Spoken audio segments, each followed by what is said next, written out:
So, you have a question about the marriage of Jacob and Rachel. Doubtless you're not alone, my friend. This is one of those stories that we find in the biblical text that kind of make us go, huh? Or in my case, quoi? It was mentioned to me that one of your concerns was simply this, how Jacob ended up with two wives. In the most direct sense, in those days it was very common, especially for the wealthy and the powerful, to have more than one wife. In the biblical text, we see men like Solomon or other kings and nobles.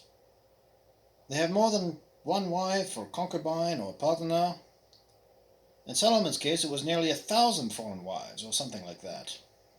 It certainly does not square with our modern thinking today, far from it. And there are, of course, several reasons for that. Some ethical, some historical, and some religious, as to why the Christian Church, since the time of Christ, has, in general, forbade marriage to more than one partner. But in the ancient Near East, it was common practice, and again, particularly for the powerful and the wealthy, and which Jacob and his family were quite powerful and wealthy. Not to the extent of a king, but, in and of themselves, quite well off. This allows me to look at your next question, the question of the woman's choice in the matter. This is another fascinating cultural piece of the Bible that is hard to reconcile with modern sensibilities. But listen to that phrase, modern sensibilities. You and I have grown up in a time and place where there is in general complete freedom when it comes to love. You and your potential partner fall in love, you choose her, she chooses you, and your partnership is mutual. You and her are equal. Vive l'égalité. You and she have a choice. Today, it is about who you love. White, black, European, Latin American, it does not matter. It does not matter what they look like, or how much money they have, or where they come from, etc., etc., etc. Who you love is who you love. Doubtless you've heard the modern saying, love is love is love is love. And praise be to God that it is that way now. But back in Jacob's day, love really didn't matter. Let me say that again. Love didn't really matter. The way we think of love today is not by any means the way that they thought of love in those days. In a sense, how we emphasize love for quote-unquote love's sake, they emphasize duty. Duty to the family, or to the tribe, or to the nation, or to the empire. Marriage was about all of those things. Marriage was about the preservation of the family for the sake of the state or the tribe.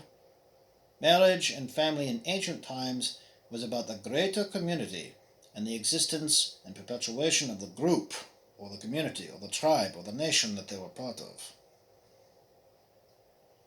Granted, men still had greater power and choice than women in the matter, but men were very much still duty-bound, and if they broke from that duty, there could be very serious consequences. There are writings about Greek and Roman men who fell in love with women and who were ridiculed for it.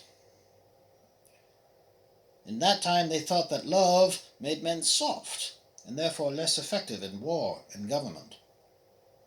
One of the most famous cases of love getting in the way of proper order is the eloping of Helen, who was supposed to marry Menelaus, but who ran off, because of love, with Paris. This, of course, sparked the famous Trojan War, and all that came with it. Therefore, for Leah and Rachel, and to a lesser extent Jacob, their marriage was for the sake of carrying the line of the family and the tribe. It was the greater duty that these people were carrying out. I am so very happy that I can help you, even if just a little. And I hope that this does help in answering your questions, or some of your questions, or both of your questions, about the marriage of Jacob and Rachel. Also, I hope it raises more questions about the strange new world of the Bible. Remember, we are separated by thousands of miles, thousands of years, and several dead languages from the characters of the Bible that we see. But don't let that discourage you, my friend. One of the greatest joys is understanding the context of the Scripture and why it is so different from us, and how it is that we came to be so different. Hard as it can be, knowing the context, I believe deepens our relationship to God and to Christ, and makes it all the more real. Indeed, makes it all the more true. Fidis querens intellectum, faith seeking understanding. Bisous to you, my friend. Take care.